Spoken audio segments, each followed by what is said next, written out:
안녕하세요. 지방에 살고 있는 곧 마흔이 되는 여자입니다. 이혼까지 하게 된 이유에는 여러 가지가 있는데요. 그중 가장 큰 이유를 꼽으라고 해도 어느 하나를 꼽지 못할 만큼 남편과 시댁엔 문제가 참 많았습니다.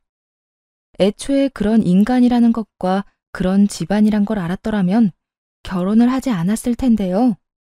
왜 연애하던 시절엔 남편의 본 모습을 보지 못했는지 모르겠네요.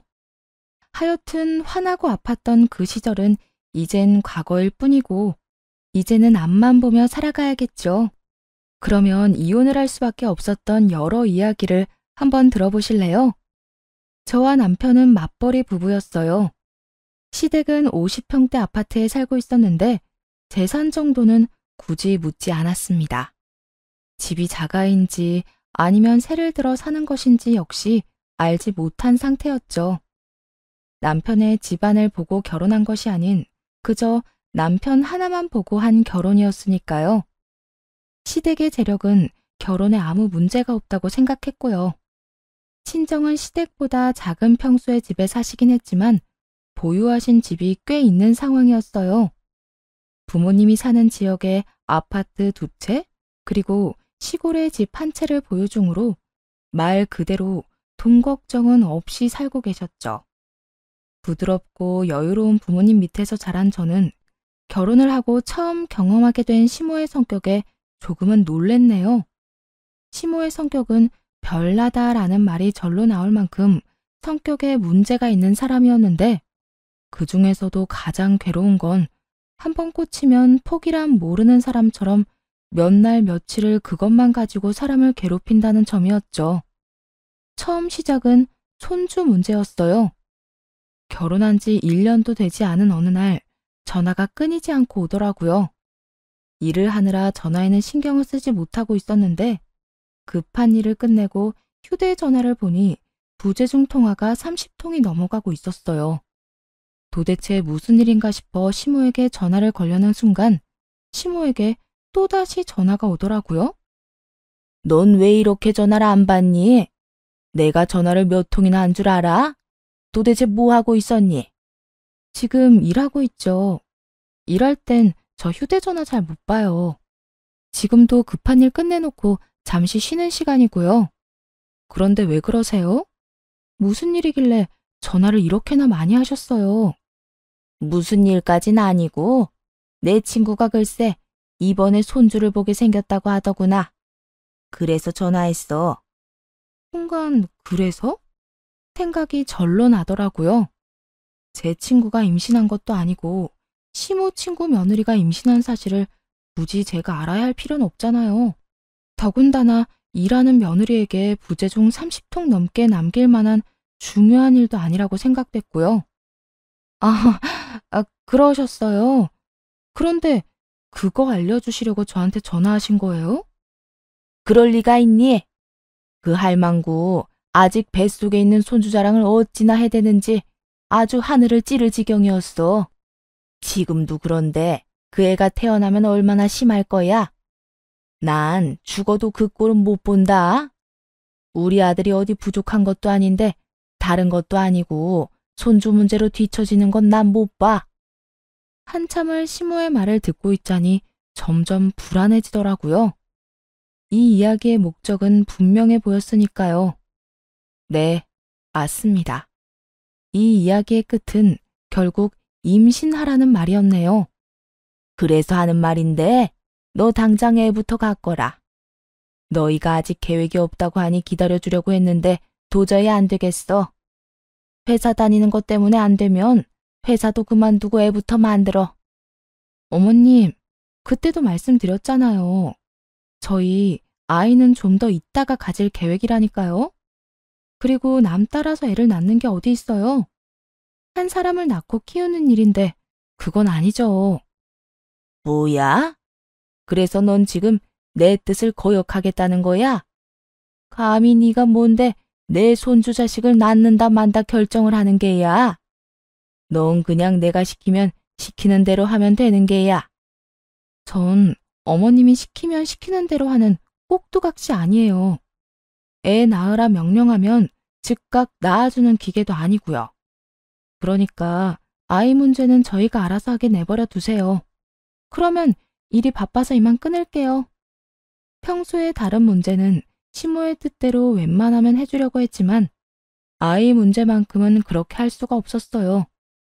애 하나 키우는데 한두 푼 드는 것도 아니고 시모가 애를 낳으라는 이유 역시 납득이 되지 않았거든요. 무엇보다 남편과는 이미 좀 더 준비된 2년 뒤부터 아이를 갖자고 오랜 시간 상의하고 내린 결론이라 무턱대고 시모의 뜻을 따라줄 수는 없는 노릇이었죠. 남편 역시 같은 마음일 거라 생각했는데 그 생각은 며칠 뒤 산산조각이 나고야 말았어요. 시모는 제가 뜻대로 움직이지 않자 남편을 타깃으로 돌렸더군요. 남편을 들들 볶던 시모의 영향인지 처음엔 절대 생각이 없다던 남편이 아이 이야기를 꺼내기 시작했어요. 여보, 내가 잘 생각해봤는데 우리 아기 가지는 거 2년 뒤는 너무 늦을 것 같아. 뭐? 갑자기 왜 그래? 어머님이 당신 설득하는 것 같더니 홀랑 넘어가 버린 거야? 꼭 그런 건 아닌데 듣다 보니까 엄마 말이 틀린 말이 없더라고. 애는 1살이라도 어릴 때 낳는 게 애한테도 그렇고 당신 몸 회복에도 좋다고 하고 2년 뒤에 우리가 원하는 시기에 임신이 안 되면 그땐 어떻게 해? 지금부터 노력해도 언제 임신이 될지도 모르는 상황인데 마냥 미루고만 있는 건 아닌 것 같아. 그러다 덜컥 생겨버리면 어떻게 할 거야? 아직 우리 애 낳고 키울 만한 상황이 아니잖아. 아니, 어떻게 해서든 출산까진 한다고 쳐. 그러면 애는 누가 키워? 당신 혼자 벌어서 우리 아득바득 사는 거 난 싫어. 돈 때문에 애한테 짜게 구는 것도 싫고 돈 때문에 당신한테 잔소리하게 되는 건 더 싫단 말이야. 남편은 이 말에 수긍하는 듯했고 며칠 동안은 다시 이야기를 꺼내지 않더라고요. 그래서 이젠 포기했나 하고 안심하는 순간 아니나 다를까 다시 이야기를 꺼내기 시작하더군요.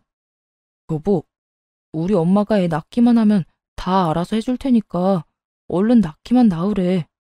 돈 걱정은 물론이고 당신 육아휴직 끝나면 그때부터 아기도 봐준다고 하던데. 그러니까 우리 지금부터 노력해보자. 나 엄마 말 때문에 설득된 것도 맞지만 당신 닮은 아기 꼭 갖고 싶어서 그래.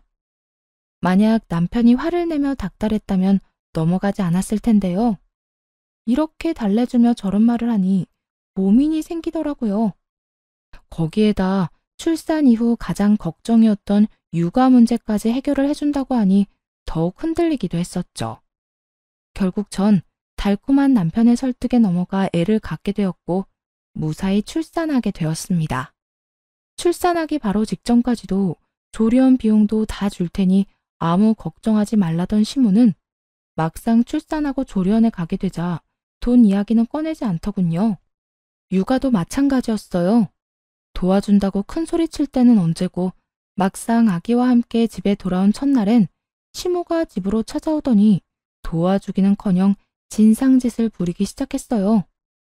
아이고, 우리 장손, 우리 아들을 닮아 너무 잘생겼구나. 인물이 아주 훤하다 훤해.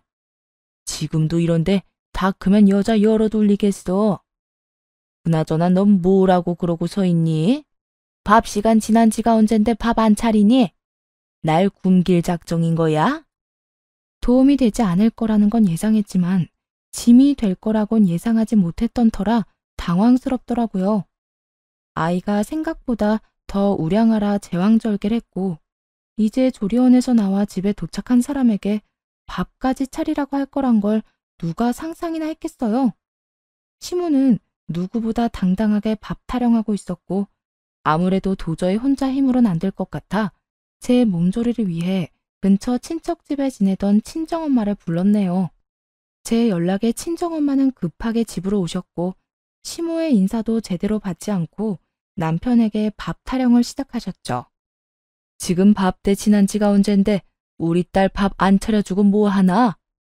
네? 제가요? 그러면 여기 누가 밥을 하나? 제왕절개로 출산한다고 배 찢은 내 딸이 하나 여기 갓 태어난 손주만 본다고 정신 빼놓은 사돈이 하겠나? 아니면 설마 내가 하길 바라는 건가? 아닙니다. 제가 해야 할 것 같네요. 그래, 얼른 차리게나. 남편은 하는 수 없이 주방으로 발길을 옮겼고 시모는 그 꼴은 죽어도 볼 수 없다는 듯 남편을 붙잡으며 엄마에게 따지기 시작하더라고요. 아니 사돈, 집안에 여자가 몇인데 남자가 밥을 차린답니까? 그것도 내 귀한 아들을. 나는 절대 그 꼴은 못 봅니다.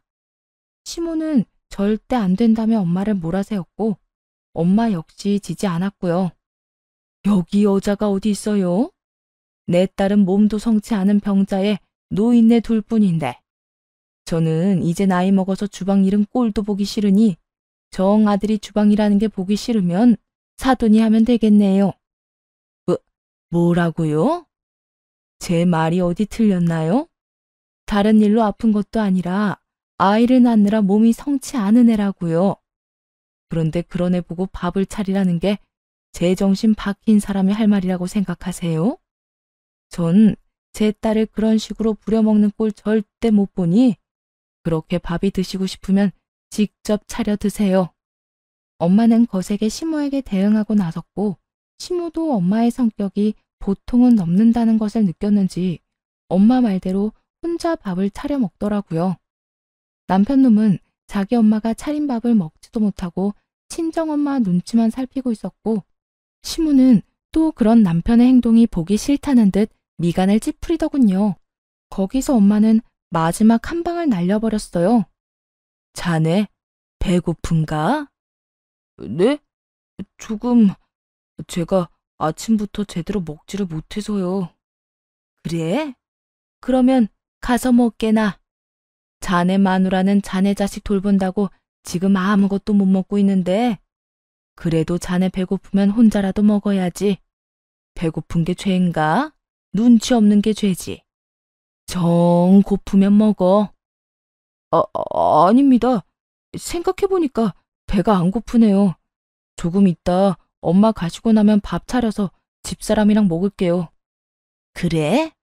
웬일로 그리 기특한 생각을 다 했어? 두 사람 먹을 미역국은 내가 끓여주고 애도 봐줄 테니 조금 있다가 같이 먹어. 알겠지? 네, 장모님. 감사합니다. 남편의 입에서 저런 말이 나오자 시모는 마음이 확 상해버렸는지 먹던 밥은 싹 다 정리해버리고 집을 나가버리더군요. 간다는 인사도 없이 말이에요. 얼마나 통쾌했나 몰라요. 평소 저를 시집온 며느리가 아니라 새로 들인 종쯤으로 여기던 시모였던 터라 미안한 감정은 조금도 없었어요. 그 후 시모는 집으로 아기를 보러 오긴 했지만 제가 또 엄마를 부를까봐 저에게 뭘 시키진 않더라고요. 남편 역시 한번 호되게 당하고 나니 시모가 오면 시키지 않아도 배달 음식을 시키곤 했어요. 그렇게 시간은 흘러 제 복직 날이 다가왔고 예상대로 시댁에선 어떤 말도 나오지 않더라고요. 친정은 아예 다른 지역에 살아 도움을 받을 수 없는 상황이었고 하는 수 없이 제가 먼저 시모에게 말을 꺼내게 되었죠. 어머님, 저 이제 복직해야 하는데 언제부터 아기 봐줄 수 있으세요? 뭐? 나보고 애를 보라고? 봐준다고 하셨잖아요. 기억 안 나세요? 아기 낳기만 하면 뭐든 걱정하지 말라고 육아도 다 해주신다고 하셨잖아요. 그땐 네 마음 돌리려고 그냥 한 말이었지. 나 힘 없어 얘. 요즘은 걸어다닐 힘도 없는데 애를 내가 어떻게 보니? 그냥 어린이집 보내. 들어보니까 아침부터 저녁까지 봐준다고 하던데 거기 보내면 되지 않니? 어린이집 도움도 받긴 하겠지만 하루 종일 보내기엔 애가 너무 어리잖아요. 오전에만 보내고 오후에만 좀 돌봐주세요. 제가 최대한 일찍 퇴근해서 올게요. 난 못한다니까. 정 여의찮으면 도우미라도 구하면 되지 않니? 요새 도우미들도 애 잘 키워준다고 하던데. 넌 날 뭘 믿고 계속 애를 맡기려고 그러니? 네 새끼니까 네가 알아서 해. 언제는 믿고 낳기만 하라더니 말이 달라도 너무 다르더라고요. 애초에 시모의 말을 다 믿은 건 아니었지만요. 그래도 최소한 복직할 때 육아를 도와주겠다는 그 약속만큼은 믿었는데 저딴 말이나 하니 화가 나더라고요. 알겠어요. 그럼 이모님 구할 테니 그 비용은 어머님이 내세요. 하루에 적어도 5시간 정도는 모셔야 할 테고 시간당 10,000원으로만 쳐도 하루에 50,000원씩이에요. 월급으로 드릴 거니까 달마다 돈 준비해 주시면 돼요. 너 미쳤니? 내가 그만한 돈이 어디 있어? 정 힘들면 절반이라도 내세요. 그냥 한 마리든 아니든 전 어머님 말만 믿고 임신에 출산까지 한 거였어요. 그러니까 하신 말씀에 책임은 져야 하지 않겠어요? 난 그럴 돈 없다. 그러니까 네가 알아서 해. 그 후 시모는 제 연락을 피하기 시작했고 남편에게 어떻게 할 것인지 물어보게 되었죠. 이제 복직이 코앞인데 어떻게 할 거야? 어머님은 걸어 다닐 힘도 없어서 애 못 봐준다고 도우미 구하라고 하면서 돈은 못 보태준다고 하더라. 난 무슨 일이 있어도 이번에 복직할 거니까 당신이 어머님한테 가서 돈 받아와. 우리 엄마가 그런 돈이 어딨어. 그런 돈도 없으면서 이모님 구하란 말은 왜 그렇게 쉽게 하셨대? 병원비, 조련 비용도 그래. 그렇게 큰 소리 치더니 결국 하나도 해결 안 해주시고 육아도 다 해주실 것처럼 말해놓고선 그냥 안 된다는 것도 아니고 절대 안 한다고 하는 게 말이나 돼? 남편을 무서울 만큼 몰아붙였고 남편은 고민하는 듯 하더니 시댁의 진실을 털어놓더라고요. 그게 사실은 우리 집 자가 아니고 월세였어. 그것도 외국에 사는 엄마 친구분 집이라서 아주 저렴하게 있던 월세. 그런데 이번에 그 친구분 아들이 결혼한다나 봐. 그래서 급하게 집을 빼줘야 하는데 이사 비용부터 집 구하는 것까지 돈이 많이 들어서 당신한테 줄 돈이 없어. 기가 막혔습니다. 시댁이 월세살이라 기가 막힌 것이 아니라 출산을 하기 전 돈이 없으면 그 아파트를 팔아서라도 애 키울 돈을 주겠노라 큰 소리를 치던 시모의 얼굴이 떠올라 기가 막혔어요. 그냥 시모의 말은 처음부터 끝까지 다 거짓말인 셈이었어요. 그것이 끝이 아니었어요. 남편은 시모에게 돈까지 줬더라고요. 애초에 집은 없었던 거네? 그러면서 나한테 말끝마다 집 타령을 하신 거야? 도대체 어머님 말에 진실이란 게 있긴 해? 어떻게 다른 사람도 아니고 나한테까지 그런 거짓말을 할 수가 있어? 굳이 거짓말을 하려고 한 건 아니었을 거야. 그냥 말을 하다가 보니까 그런 말이 나온 거지. 하여튼 그런 줄 알고 엄마한테 돈 달라는 말 하지 마. 오죽 없었으면 이사 비용도 내가 빌려줬다고. 뭐? 이미 이사도 했고 그 비용도 당신이 준 거야? 왜 그걸 나한테 말을 안 해? 어머님 짐도 많아서 꽤 큰 돈 들어갔을 텐데 그 돈을 나하고는 상의도 안 하고 그냥 줬단 말이야? 그냥 준 게 아니라 빌려줬다니까. 그게 그냥 준 거랑 뭐가 달라? 빌려줬다고 한들 돌려주면 받기나 할 거야? 아니, 돌려주시긴 한데? 내가 진짜 화나는 게 뭔지 알아? 당신이 나랑 상의 한마디를 안 했다는 거야. 이런 일은 나랑 상의 정도는 했어야지. 아, 진짜 적당히 좀 해. 내가 번 돈으로 우리 엄마 좀 도와주겠다는데 그것도 당신이랑 상의해야 해? 그까짓 몇백만 원 큰 돈도 아닌데 상의는 무슨 상의야? 이 말을 듣는데 그렇게 섭섭할 수가 없더라고요. 물론 시모의 일이니 남편도 안 나설 수가 없는 상황일 테고 여러 문제로 남편도 예민해져 있단 거 이해합니다. 그런데 저런 식으로 말할 필요까진 없지 않나요? 굳이 남편은 고르고 골라 제가 상처받고 화날 만한 말들로 쏘아붙이더라고요. 어떻게 그렇게 말할 수가 있어? 우리 이제 한 생명을 책임져야 하는 사람들이야. 이런 것도 상의 안 하고 너는 너대로 나는 나대로 살면 도대체 어쩌자는 건데? 그리고 몇백이 작아? 우리 한 달 생활비보다 많은 돈이야. 그러면 내가 그 돈도 주지 말고 우리 엄마 힘들게 만들어야 했어? 왜 계속 같은 말을 하게 만들어? 내가 말했지. 도움을 준 것 자체가 화가 나는 게 아니라고. 상의 정도는 해야 했다는 말이잖아.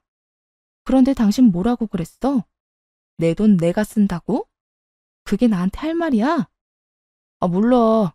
난 틀린 말 했다고 생각 안 하고 앞으로도 이렇게 할 거니까 당신도 복직해서 돈 벌면 알아서 써. 나도 신경 안 쓸 테니까. 그 복직은 할 수 있을까 싶긴 하지만 말이야. 그 순간 어떤 생각이 들었는지 아세요? 제가 이러려고 애를 낳았나 하는 생각이 들었네요. 저를 설득하려 무슨 말이든 해야 했다고는 치지만 이건 해도 해도 너무한다는 생각밖에 들지 않더라고요. 거기에다 복직을 못할 거라 확신하는 남편의 말은 더욱 큰 상처로 다가왔고요. 고민은 깊어졌고 때마침 연락을 해온 엄마와 이런 문제들을 상의하게 되었어요. 몸도 마음도 힘든데 기댈 곳이 없으니 엄마에게 기대게 되더라고요. 너 복직할 때 다 돼가지 않니? 시댁에선 약속대로 우리 손주 봐주신대.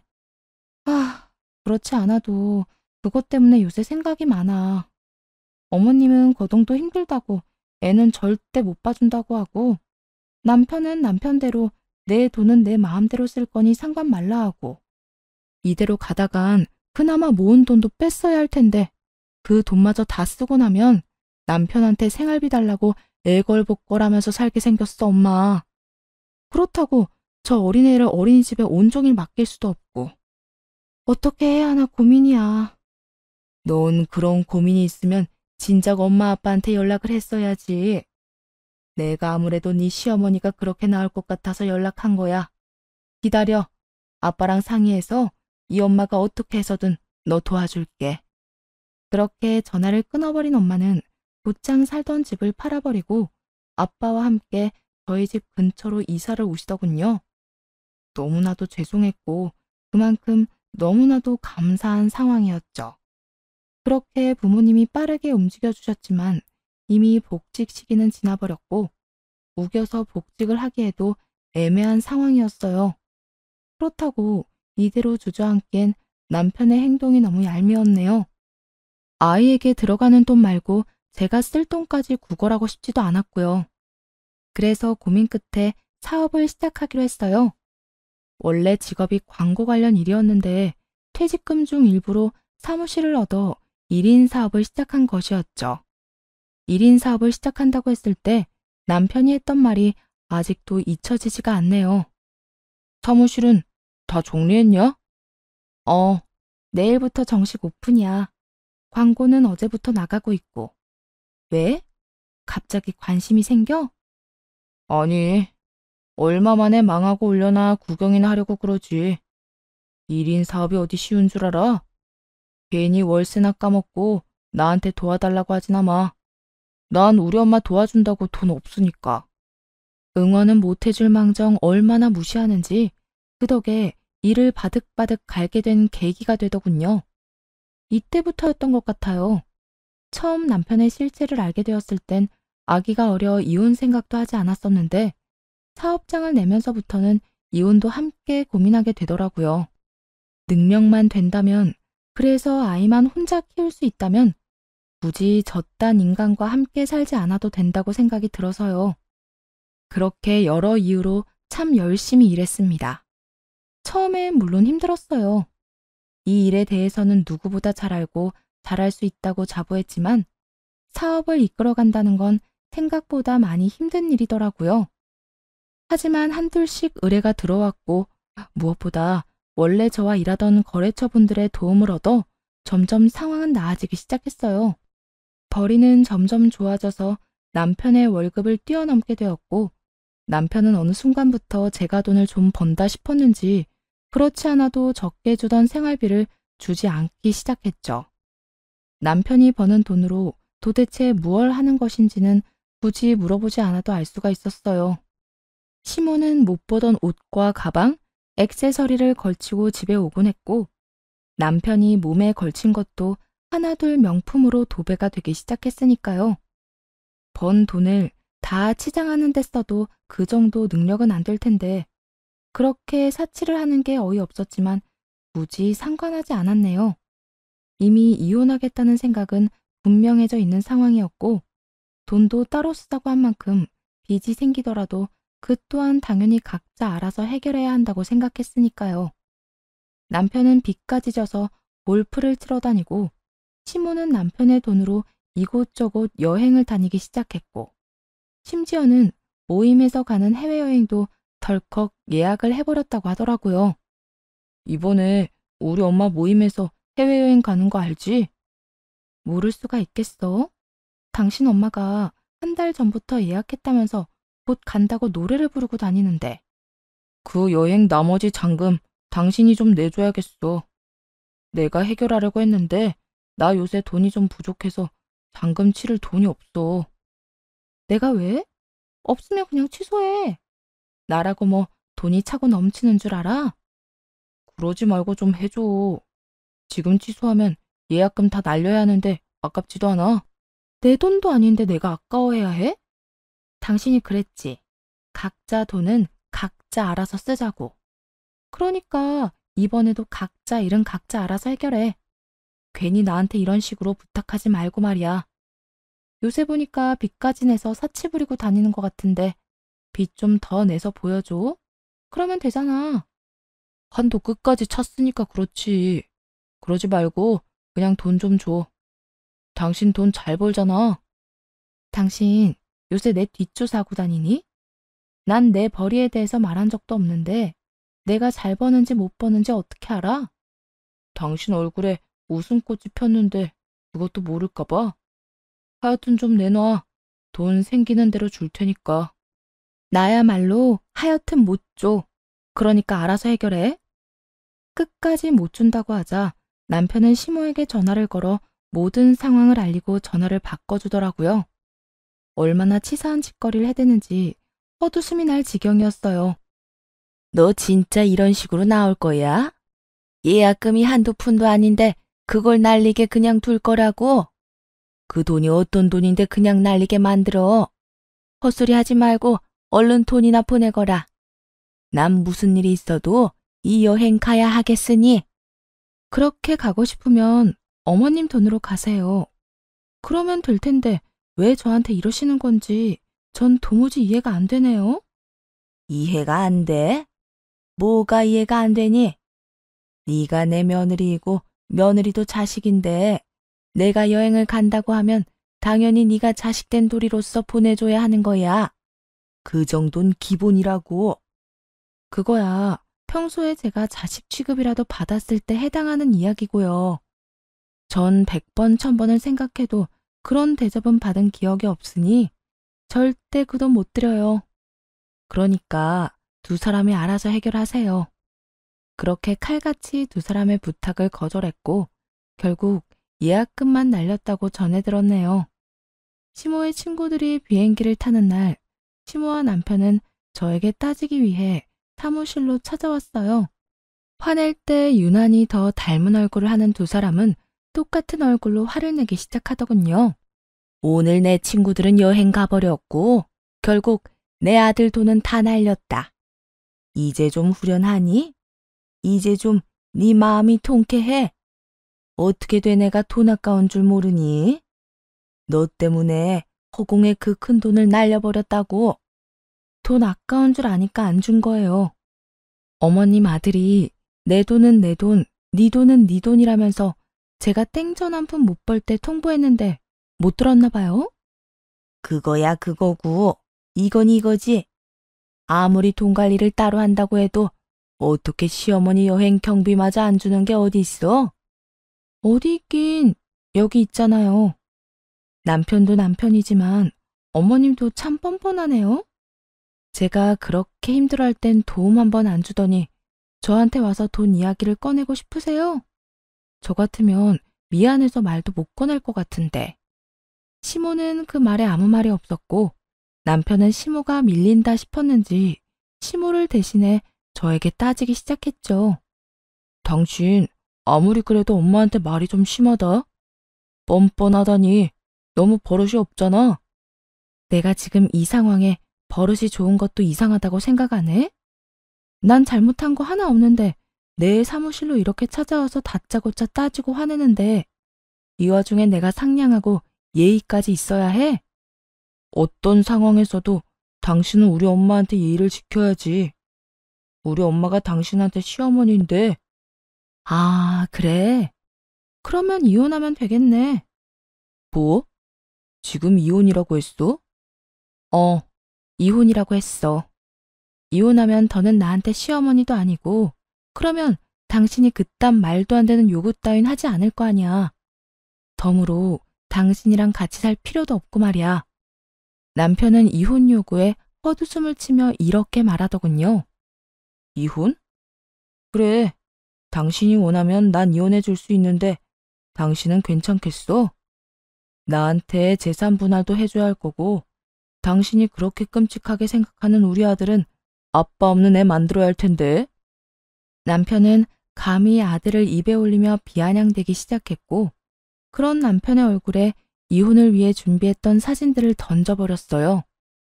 바닥에 떨어진 자신의 사진을 본 남편의 얼굴은 아연 실색이 되어버리더군요. 남편이 보고 이토록 놀란 사진은 바로 남편이 어린 골프장 캐디들만 고르고 골라 차마 입에 담지도 못한 추악한 행동을 하는 모습이 찍힌 사진이었죠. 이걸 어떻게... 당신 내 뒷조사라도 하고 다녔어? 이렇게 대놓고 이딴 짓을 하는데 굳이 뒷조사할 필요가 있겠어? 당신이 다니는 그 골프장 사람들이 나한테 이 사진 보내왔더라. 얼마나 행실을 더럽게 하고 다녔으면 그 사람들이 남편한테 한 소리 좀 하라고 이런 사진을 다 보냈겠어. 그렇습니다. 제가 준비한 사진은 골프장 캐디가 보낸 사진이었어요. 잠깐 남편과 사이가 좋던 시절 함께 라운딩을 나간 적이 있었는데 그때 저를 기억하고 있던 캐디가 연락해온 것이었죠.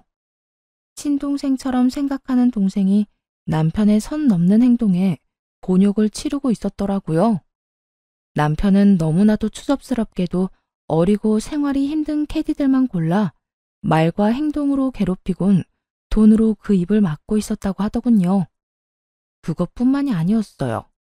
이런 사실을 알고 남편의 뒷조사를 시작했더니 남편이 친정에서 가지고 있는 시골집을 오가며 시세를 알아보고 있다는 사실도 알게 되었죠. 마침 개발 호재가 있었는데 어떻게 해서든 그 돈을 빼내 사업을 하려고 이미 회사도 그만둔 상태였더군요. 저에게는 사업이 그렇게 망할 거라 호언장담하더니 제가 승승장구를 하니까 자기도 분명 자금만 있다면 성공할 거라 믿었나 보더군요. 혹시나 싶어 노트북을 살펴보니 사업 계획서도 작성해둔 뒤였고 여기저기 연락을 해 찔러보는 상황이었어요. 이미 퇴직금도 절반 넘게 쓴 뒤였고 나머지는 시모의 집 대출금으로 야금야금 까먹는 상황이었죠. 아무리 그래도 그렇지 그딴 행동을 하고 다니는 것도 모자라 감히 우리 부모님 돈까지 탐내다니 이건 이혼밖엔 답이 없는 상황이더군요. 하물며 시댁 대출금까지 갚는 상황이라니 생각보다도 더 최악인 상태였어요. 이건 그냥 손이 하필 그 부분에 스친 것뿐이야. 설마 이렇게 어린 여자한테 내가 그딴 짓을 했겠어? 나 그 정도로 최악은 아니라고. 하여튼 당신이 생각하는 그런 거 아니니까 이혼 이야기는 꺼내지도 마. 난 다른 건 몰라도 우리 아들 편부모 가정에서 키울 생각 없어. 당신 우리 아들이 다니는 어린이집이 어디인 줄이나 알아? 우리 아들이 어떤 어린이집에 어떤 반에서 생활하는지 알기나 하냐고. 아니, 어떤 음식을 제일 좋아하는지는 알긴 해? 애한테 관심도 없는 사람이 이제 와서 아들 생각하는 척하기 안 부끄러워? 묻던 거 다 몰라도 단 한 가지 변하지 않는 사실은 내 아들이라는 거야. 그러니까 이혼 같은 헛소리 하지 마. 남편은 말도 안 되는 소리를 해대며 이혼을 막아보려 했었고 시모 역시 그런 남편을 돕기 시작하더군요. 그래, 우리 아들 말이 다 맞다. 감히 내 귀한 손주를 반쪽짜리 가정에서 키울 생각을 해? 네가 낳았지만 우리 아들 핏줄이다. 너한텐 그런 권한이 없다니 말이야. 그러니까 잔말 말고 지금 살던 대로 살아. 이 사진도 그래. 누가 악의적으로 우리 아들 모함하려고 이딴 거나 찍어 보냈나 본데. 난 우리 아들 이렇게 키운 적 없다. 다른 건 몰라도 우리 아들은 내가 제일 잘 알아. 아, 그러세요? 뭐가 진실인지는 지켜보면 다 알게 되겠죠. 들어보니까 CCTV 영상 사본도 있다고 하던데 그걸 보면 악의적인 편집인지 아니면 악의적인 행동일지 알 수 있겠죠. 그리고 제 아들은 내 아들이지 어머님 집안 소유물이 아니에요. 그러니까 이때껏 제대로 한번 안아준 적도 없는 내 아들한테 관심 끄세요. 두 사람이 뭐라고 하든 난 이혼할 거고 끝까지 이런 식이면 소송이라도 할 거니까 그런 줄 알고 돌아가세요. 좋은 말로 하는 지금 나가지 않으면 경찰 부를 거니까 그런 줄 알고요. 두 사람은 이 말이 그저 엄프라고 생각했는지 끝까지 버티고 서서 나가지 않더라고요. 이혼은 안 된다.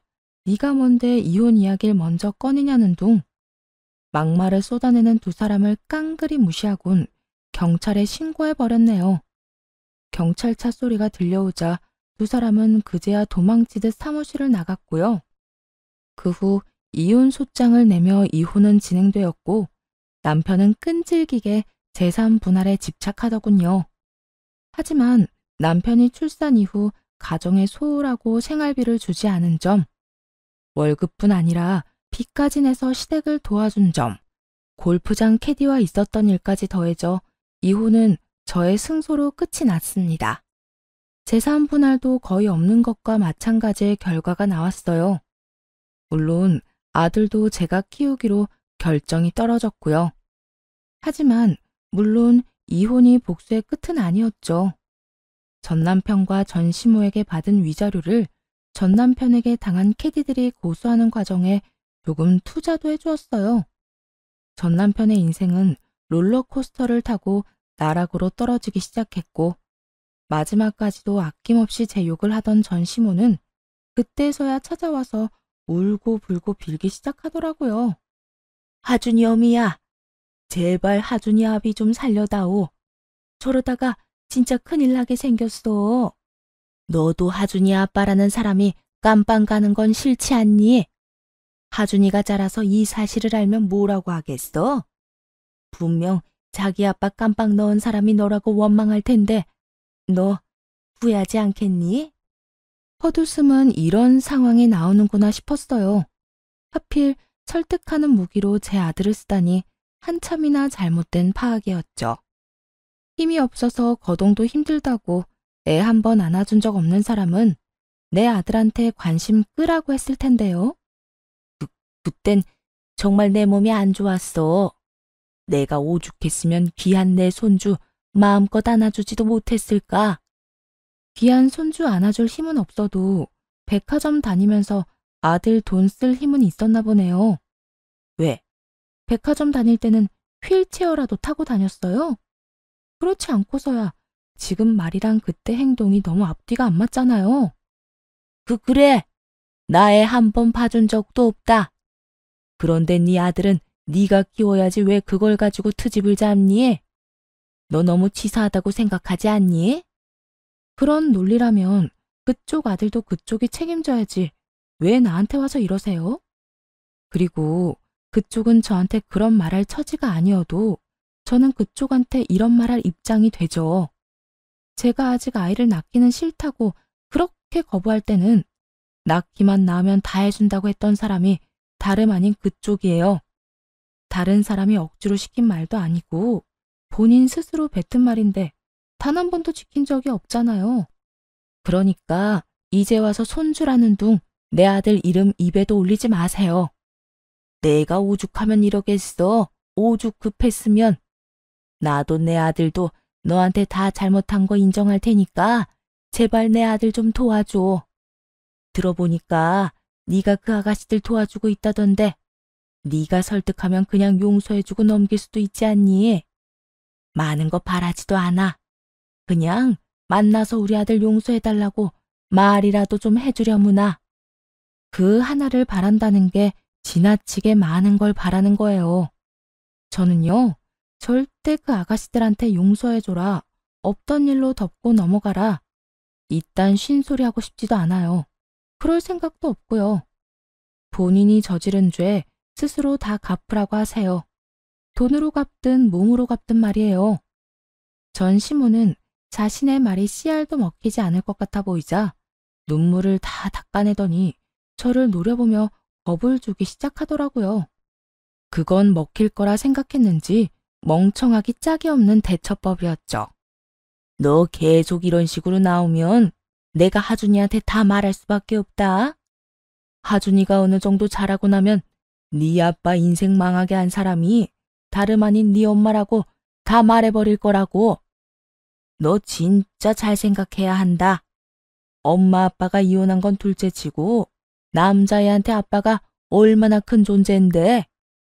그런 아빠가 망하면 애도 애지만 너라고 기분이 좋을 것 같아? 막상 망하고 나면 너도 기분이 좋지만은 않을 거라고. 그러니까 내가 이렇게 고개 숙이고 부탁할 때 내 아들 살려내란 말이야. 진짜 큰 착각을 하는가 본데 난 애 아빠든 말든 망하는 꼴 보고 싶어서 이러는 거예요.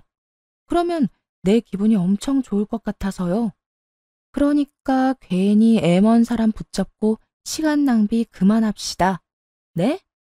이 말에 화가 머리끝까지 난 전시모는 저를 향해 손을 뻗어보려 했었지만 소용없는 짓이었죠.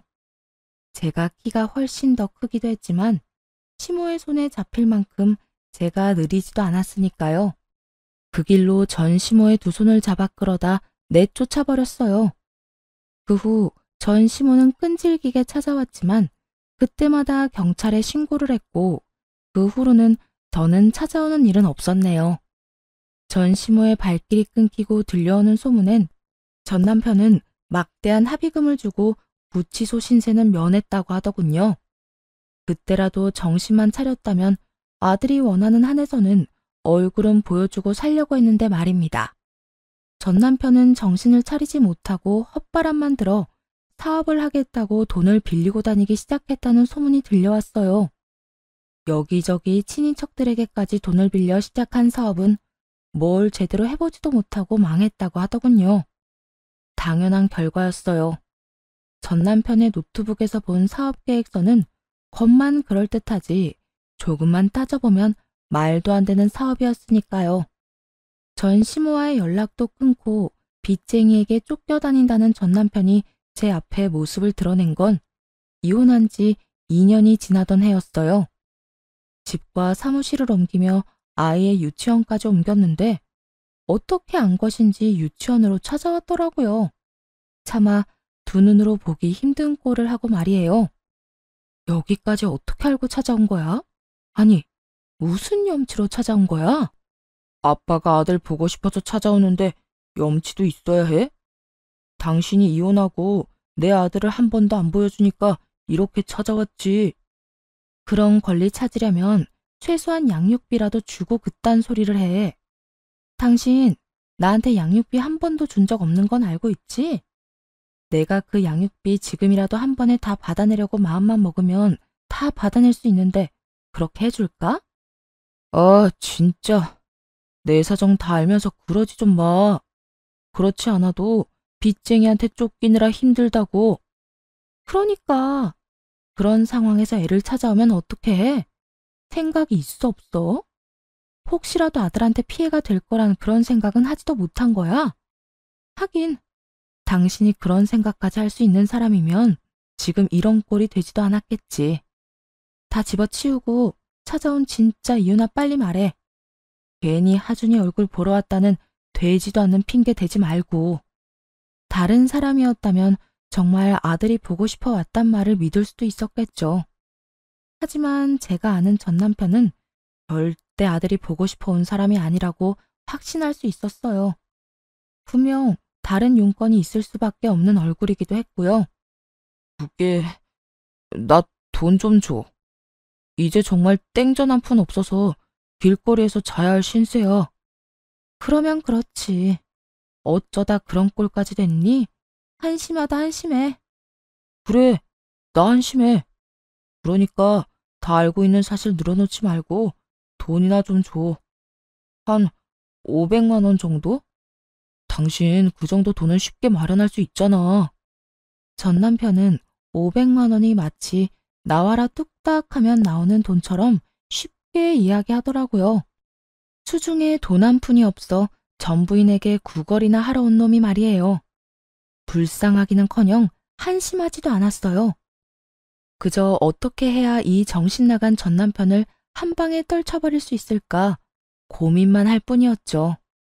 고민 끝에 가방 안에서 500원짜리 동전 하나를 전 남편의 손에 쥐어주며 이렇게 말했어요. 500만 원은커녕 500원도 아까운데 그래도 예정이 있어서 이거라도 주는 거니까 가지고 가. 갚을 필요도 없고 그 돈 핑계로 다시 찾아올 생각도 하지 마. 알겠어? 너 지금 누굴 거지 취급하는 거야? 누가 이까짓 500원 받으러 여기까지 왔대? 500만 원 내놓으라고. 지금 당신처럼 오갈 데도 없어서 길거리에서 자고 돈이나 구걸하고 다니는 사람이 거지인 거 몰라? 거지한테 거지 취급해주는 건데 무슨 문제라도 있어? 그리고 500만 원을 빌려달라고 사정해도 얼굴에 침이라도 뱉고 싶은 심정인데 그냥 내놓으라고? 내가 미쳤어? 당신 같은 인간한테 그 큰 돈을 주게? 이 한심하다는 단어도 아까운 인간아. 그렇게 돈이 궁하면 공사판이라도 가서 일을 해. 여기서 아까운 시간 허비하고 다니지 말고. 전 남편은 꼴에 자존심은 남은 것인지 제가 준 500원을 바닥에 던져버리더라고요. 그리곤 무섭지도 않은 엄포를 놓기 시작했죠. 내가 너한테 복수하기 위해서라도 꼭 성공하고 말 거야. 그때 가서 후회하면서 매달리지나 말란 이 말이야. 그래, 제발 성공 좀 해라. 그래서 그 차마 두 눈 뜨고 보기 힘든 꼴 말고 제대로 된 꼴로 찾아와서 내 약 좀 올려보란 말이야. 뭐, 그 성공이 그렇게 쉽게 될지는 모르겠지만 내가 그때 되면 내 아들도 다시 데리고 올 거야.